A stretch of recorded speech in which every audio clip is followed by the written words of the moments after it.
Salve, salve, meus queridos, professor Zanin na área, mais uma vez com vocês, hoje para falar um pouquinho sobre as forças intermoleculares. Junto com polaridade e geometria molecular, este é o assunto que nos permite compreender um pouquinho mais sobre a ligação covalente e os seus compostos, que possuem uma diversidade muito grande nas suas características, tá certo? Se você não assistiu, fica a sugestão para assistir a aulinha de geometria, a aulinha de polaridade, para depois assistir essa aula de força intermolecular, tá certo? Então, bora lá! Bom, a primeira coisa, o que seriam forças intermoleculares, não é? O nome é muito sugestivo, né? Intermolecular. Nós estamos falando de forças que atuam entre as moléculas. Essas forças são responsáveis por manter próximas, unidas ou não tão próximas assim, dependendo da sua intensidade, essas moléculas.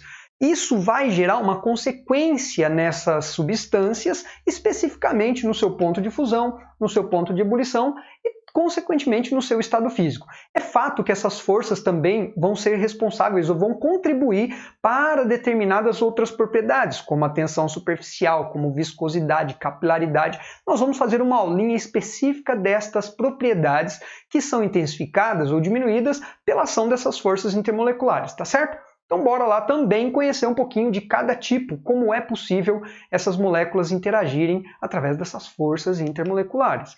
Bom, basicamente existem dois grandes grupos de forças intermoleculares, as que atuam nas moléculas polares e as que atuam nas moléculas apolares. Então eu vou contar um pouquinho primeiro das forças que atuam nas moléculas polares. Eu acho um caminho interessante você, quando diante de uma molécula, julgar, ela é polar? Ok, então existem algumas possibilidades de forças que a gente vai tratar aqui. Ela é apolar? Ok, existe uma outra possibilidade. Então, classificar as moléculas primariamente em polar ou apolar pode ajudar nesta jornada, tá certo? Bom, então vamos a uma das forças que atuam em moléculas polares, que é do tipo dipolo-dipolo. Eu tenho que fazer uma observação aqui. Há um personagem famoso associado a estas forças intermoleculares, um cientista, um nobre cientista, chamado Van der Waals. Então, por vezes, há uma discussão polêmica de quem são as forças de Van der Waals. Então, tem autor que considera que todas as forças intermoleculares são de Van der Waals. Tem autores que consideram que só nas polares são de Van der Waals. Tem autor que considera que só nas apolares. Tem autor que só exclui uma famosa, que a gente vai observar, que são as ligações de hidrogênio.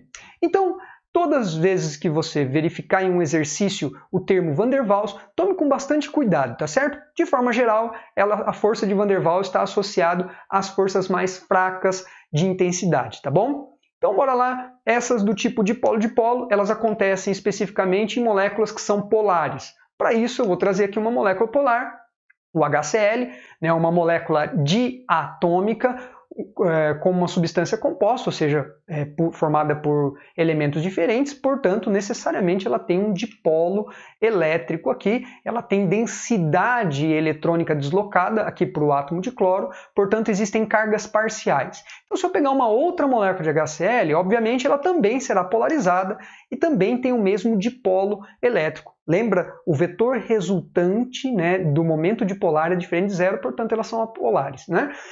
Olha, agora você pode observar que essa densidade de carga oposta aqui, ó, nessas duas regiões dessa molécula vai necessariamente se atrair, né, por questões elétricas mesmo. Essa atraçãozinha aqui que vai se estender, imagine um sistema cheio de HCl. Todas as moléculas vão interagir através desses dipolos opostos. Lembre-se, nós estamos falando de moléculas que são polares, elas possuem polos definitivos na sua estrutura. Então todas elas estão interagindo ali, estão se atraindo. Essa atraçãozinha que nós chamamos de força intermolecular. Né? Observe que também é possível uma atração, né, dentro da própria molécula, eu posso chamar ela de intramolecular ou interatômica, né, porque ela está entre um átomo e outro, tá certo? Essa força aqui às vezes vem abreviada como dipolo permanente, dp, tá certo? Então vamos recapitular. Todas as moléculas polares, elas interagem necessariamente através dos seus dipolos elétricos.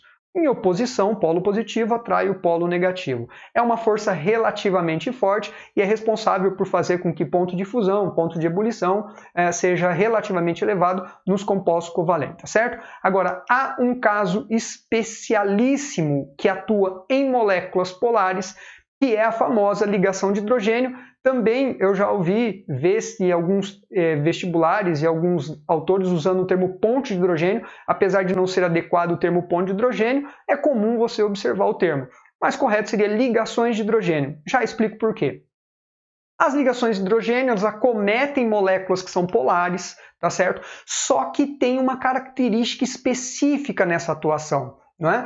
Essas pontes ou ligações de hidrogênios, elas acontecem especificamente quando nós temos um átomo de hidrogênio, eis o nome, ligações de hidrogênio, ligado diretamente a um elemento muito eletronegativo. Também há discussões em que momento que deixa de ser muito eletronegativo, mas no ensino médio nós estudamos as ligações de hidrogênio com o hidrogeninho ligado a flúor, oxigênio e nitrogênio.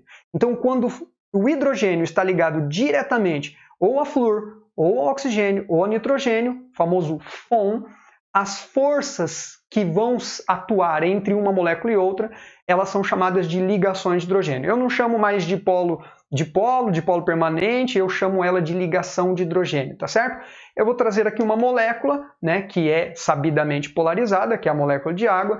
Perceba que eu coloquei os parezinhos de elétrons ao redor do átomo central. Isso é imprescindível para entender o porquê do termo ligação e não ponte de hidrogênio, tá certo? E eis que nós temos aqui o hidrogênio ligado a um elemento muito eletronegativo. Desta forma, atenção, a polarização dessa ligação é muito intensa. O dipolo que vai surgir aqui e aqui é muito intenso.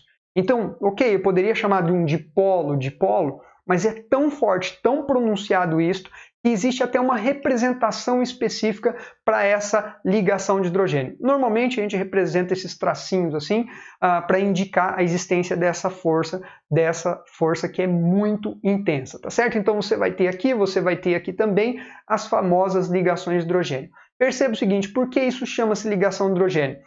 Na verdade, isto vai acontecer com o hidrogênio, que praticamente é um próton, quando ligado a um elemento muito eletronegativo e, portanto, muito carente de elétrons. Então, quando você tem um elemento muito eletronegativo que dispõe de par de elétrons, e nós vamos encontrar isso também no nitrogênio e também no flúor, um parzinho desse aqui pode ser cedido gentilmente ao hidrogênio. Nós chamamos lá atrás essa interação, esse empréstimo de um parzinho, de ligação coordenada dativa. Então, é possível fazer uma leitura de que esta famosa ligação de hidrogênio, ou essa força intermolecular, seja literalmente uma ligação química, chamada de ligação de hidrogênio. Quando que nós conseguimos ela? Quando nós temos um hidrogênio muito polarizado, ou seja, ligado a um desses três elementos, né? E aí ele empresta um parzinho, ele se aproxima de um parzinho de um elemento muito eletronegativo, que não necessariamente precisa estar ligado ao hidrogênio.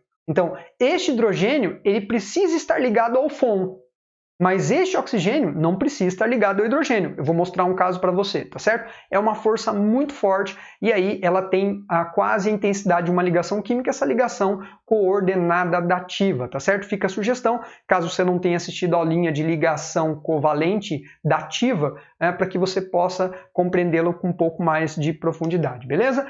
Essa aqui é a famosa ligação de hidrogênio. Dois outros casos famosos, a amônia e o ácido fluorídrico, junto com a água, são os campeões de audiência aí nos principais vestibulares, nos principais exercícios.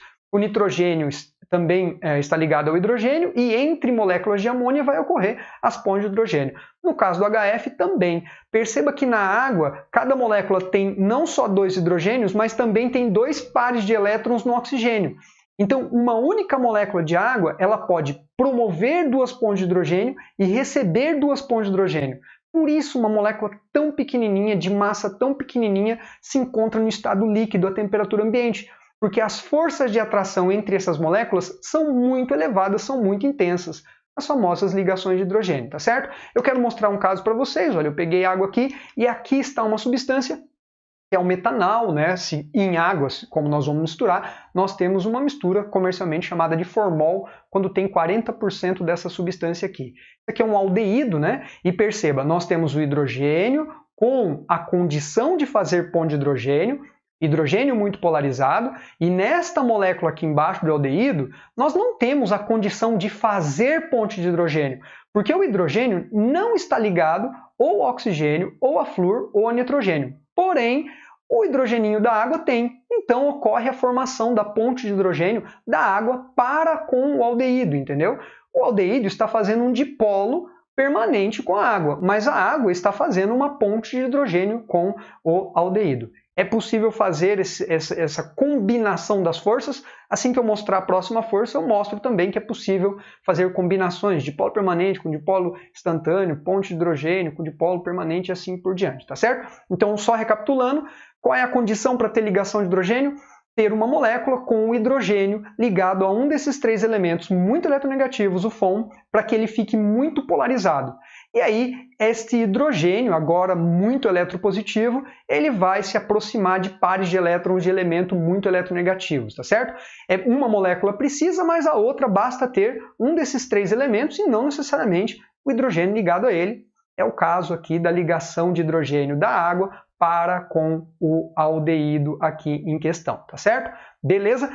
Só observando, na amônia, apesar de nós termos 3 hidrogeninhos, o nitrogênio apresenta somente um par de elétrons. Então, apesar de ter 3 hidrogênios, uma única molécula de amônia não consegue fazer 3 pontos de hidrogênio com outra molécula de amônia. Porque tendo apenas um hidrogeninho aqui, apenas um parzinho de elétrons, uma molécula de amônia vai conseguir fazer essa interação com apenas uma outra molécula de amônia. Por isso que na água, apesar de ter mais ou menos a mesma massa, é uma substância líquida e a amônia é uma substância gasosa, beleza? Bora lá então conhecer a última força de atuação, essa daqui em moléculas que são apolares, tá certo? Ela é conhecida como dipolo instantâneo, dipolo induzido, e como eu disse, muitas vezes essa está associado às famosas forças de Van der Waals, tá? Também às vezes, como eu disse, as forças de Van der Waals estão associadas também às moléculas apolares, mas não às ligações de hidrogênio, tá certo? Também conhecida como dispersões de London, né? Nosso amigo London, na década de 30, né, idealizou isso aqui e hoje você encontra algumas questões usando o termo de dispersões de London ou forças de London, tá certo? Moléculas apolares, eu vou chamar aqui o gás carbônico, um clássico exemplo de uma molécula apolar, que apesar de ter ligações polares, como nós vimos na aulinha sobre polaridade, é uma molécula que tem um vetor resultante nulo, portanto, uma molécula apolar, legal? Vou representá-la, esta molécula, quase que de forma artística, beleza? Então imagine que o CO2 está representado aqui, que isso aqui é a molécula do gás carbônico, beleza? E aí eu vou distribuir os elétrons, porque há uma quantidade de elétrons ali, né, do carbono, os elétrons do oxigênio, que estão dispersos de forma homogênea. Lembre-se, essa molécula é apolar. Então, para tentar demonstrar que esses elétrons estão distribuídos de forma igualitária, simétrica nessa molécula, eu coloquei eles aqui no meio, aqui perdidos aqui, tá certo? Vou trazer uma outra molécula de CO2 que também é igual. Aí é que está. Quando nós aproximamos essas duas moléculas, essas moléculas que não têm polos acabam repulsando os elétrons que estão próximos. Então, acontece o seguinte, que quando ocorre essa repulsão, você gera, por um instante, um dipolo em uma molécula desta aqui. Isso pode acontecer de forma aleatória. Pense, os elétrons estão em movimento, tá certo? Então pode ocorrer desses elétrons se regionalizarem mais em um determinado ponto. Pense na seguinte analogia, olha só.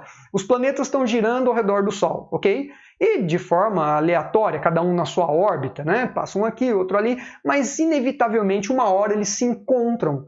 Tá certo? Não, eles se alinham. Esse alinhamento acontece depois de centenas ou milhares de anos, isso vai acontecer novamente.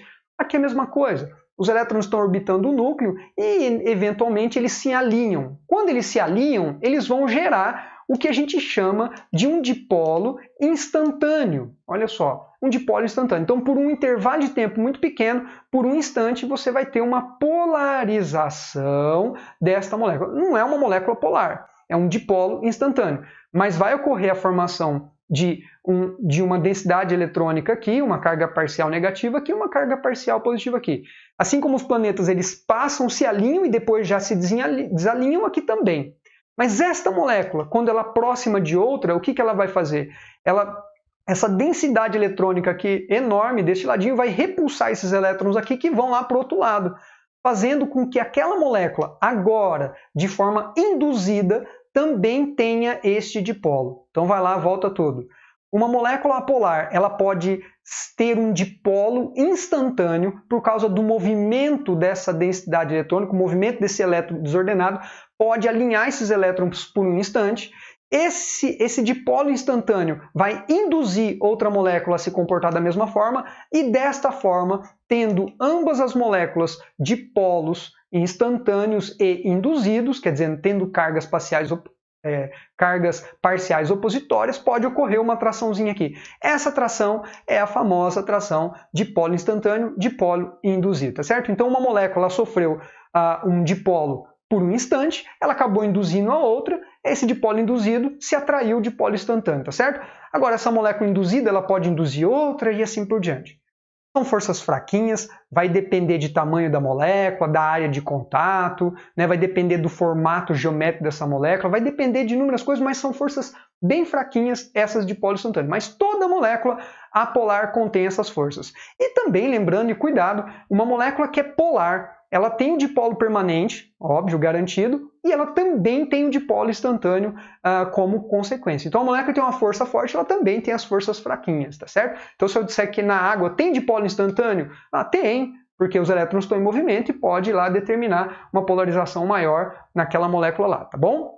Bom, só para a gente fechar, coloquei aqui uma linha de raciocínio aqui, o aumento da força molecular. Está lá as forças fraquinhas, o dipolo instantâneo e dipolo induzido em moléculas apolares, depois o dipolo permanente, que é uma força intermediária, bem mais forte do que o dipolo instantâneo, que acomete moléculas polares, e em moléculas polares que tem a condiçãozinha do hidrogênio ligado ao FON, né, você vai ter as ligações de hidrogênio que são mais fortes. É uma escala de força, tá certo? Lembrando que esse dipolo induzido, dipolo instantâneo, ele pode ser muito efetivo, dependendo do tamanho da molécula, lá na química orgânica, há exemplos clássicos disso aí, tá certo?